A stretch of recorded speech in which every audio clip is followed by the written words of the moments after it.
Hello everyone, welcome back to my channel. আজকে আমি বানাতে চলেছি 2 টিয়ারের একটি কেক। তো নিচেরটা হচ্ছে পাইনঅ্যাপেল ফ্লেভারের। তো এবার কেকটার উপরের অংশটা বাদ দিয়ে নেব, নিয়ে এবার কেকটাকে 3টে ভাগে ডিভাইড করে নেব।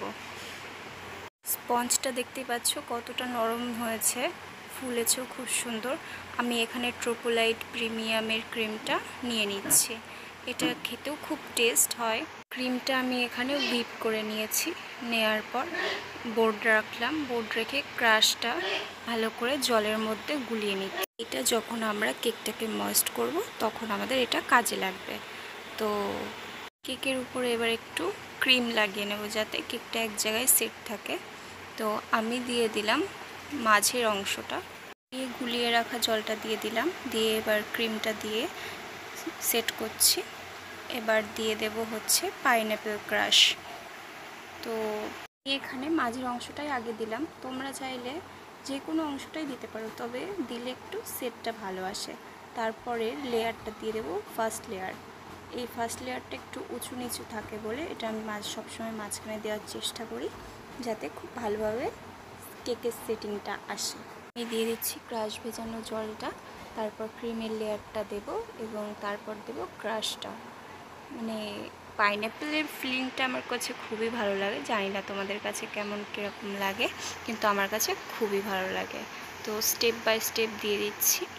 তারপরে দেব একেবারে উপরের যে অংশটা ছিল সেইটা আস্তে আস্তে দিয়ে দেব। কিন্তু এখানে খেয়াল করছো কি না জানি না, তো আমি এখানে কেকটা রেডি করার সঙ্গে সঙ্গে সাইডের ক্রিমগুলোও একেবারে সেট করে নিচ্ছি, যাতে পরবর্তীতে কোনো অসুবিধা না হয়। তো একই রকমভাবেই উপরের ব্রেডটা বসিয়ে নিলাম, তারপর ময়েস্ট করছি, তার উপর দিয়ে দিলাম ক্রাশটা। এখানে উপরে আগে ক্রাশটা দিচ্ছি, তার উপর ক্রিম দিয়ে নিলাম, দিয়ে ভালো করে সেট করে একটা লেভেল করছি।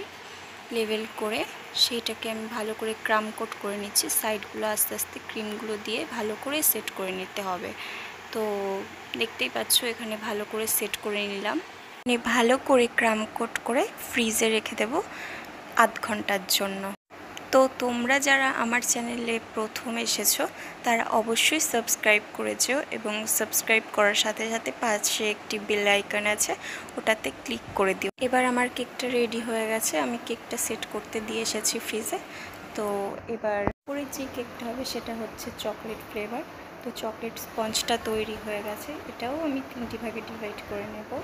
তো এখানে আমি তোমাদের একটা কথা বলে রাখতে চাই, নিচের যে কেকটা করেছি সেটা ছিল 6 ইঞ্চির একটা কেক টিন, আর উপরের যে কেকটা করেছি সেটা করেছি 4 ইঞ্চি কেক টিনে। তো কেকটা রেডি হওয়ার পর 1 কেজির থেকে একটু বেশি হয়েছিল। এখানে যে চকলেট কেকটা বানাচ্ছি সেটাও একইভাবে সেট করে নিচ্ছি। তো এখানে আমি সুগার সিরাপ ইউজ করছি, আর দেখতে পাচ্ছ লেয়ারটা বসিয়ে সুগার সিরাপ দিয়ে ক্রিমটা দিয়ে উপরে চকলেট গার্নিশ করে রেখেছিলাম, সেইটা ভালো করে সেট করে দিলাম। আর এখানে কিছুটা চকো চিপস দিয়ে দিচ্ছি যাতে খেতেও খুব টেস্ট হয়। এখানে আগের কেকটার মতনই প্রথম অংশটা দিয়ে দিলাম, এবার ক্রিমটা দিয়ে চকলেট গার্নিশটা দিয়ে দেব, আর সাথে একটু চকো চিপও দিয়ে দেব। আমি সবকটা চকলেট ফ্লেভারেই চকো চিপ দেওয়ার চেষ্টা করি, যাতে মুখে বাইটগুলো পড়লে খুবই টেস্ট লাগে। আর তোমাদের বললে বিশ্বাস করবে না, কেকটা যেহেতু আমি আমার বাড়ির জন্য বানিয়েছিলাম, তো কেকটা খেতে খুবই টেস্টি হয়েছিল।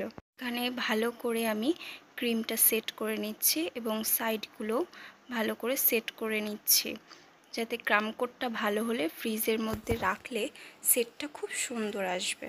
সেট করতে করতে একটা কথা বলি, আমি কিন্তু কেকটা টার্ন টেবিলের উপরেই করেছি। তো এটা অন্য একটা পাত্রে সেট করব, করে তারপর এটা আমি ফ্রিজে রেখে দেবো আধ ঘন্টার জন্য। এই ফ্রিজে রাখার জন্যই কিন্তু কেকগুলো এত সুন্দরভাবে সেট হয়ে আসে। তো দেখতেই পাচ্ছ কীভাবে স্প্যাচুলার দিয়ে উপর থেকে তুলে নিলাম। এবার ফার্স্ট যে কেকটা ফ্রিজে ছিল সেটা বার করে এটাতে আমি ব্লু কালারের করছি, কেননা এটা ডোরেমন থিমের কেক হবে, তাই এটা ব্লু কালার করে নিচ্ছি।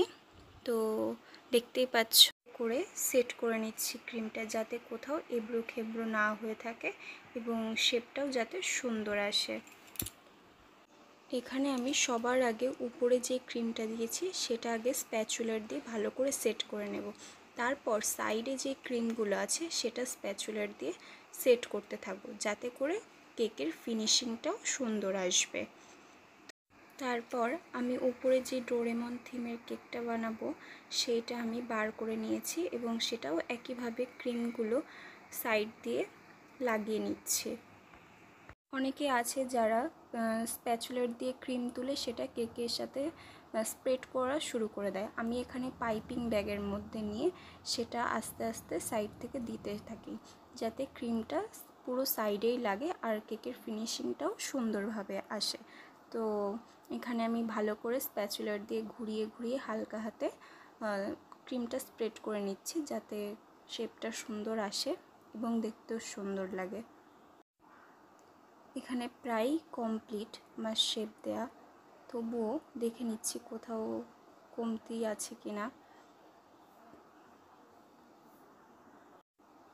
তাও আমি আরও একবার চারি সাইড দিয়ে সেট করে নিচ্ছি আর এখানে স্ক্র্যাপার দিয়ে সেট করে নিচ্ছি, যাতে কেকের ফিনিশিংটা খুবই সুন্দর আসে।